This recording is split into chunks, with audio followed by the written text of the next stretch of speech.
માજલપુર વિધાનસભાની પેટાચૂંટણી જાહેર થતાં અમલમાં આવેલી આદર્શ આચારસંહિતાના પગલે વડોદરા મહાનગરપાલિકાની સ્થાયી સમિતિની શુક્રવારે મળેલી બેઠકમાં રજૂ થયેલા કામો મુલતવી રાખવાનો નિર્ણય લેવામાં આવ્યો હતો.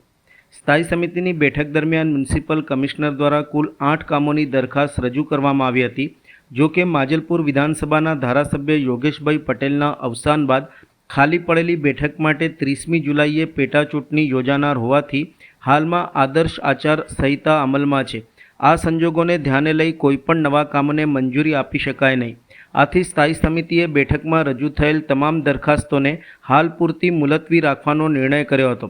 આ અંગે સ્થાયી સમિતિના અધ્યક્ષા વર્ષાબેન વ્યાસે જણાવ્યું હતું કે આદર્શ આચારસંહિતાના નિયમોને ધ્યાનમાં રાખીને તમામ કામો ચૂંટણી પ્રક્રિયા પૂર્ણ થયા બાદ જ વિચારણા માટે લેવામાં આવશે.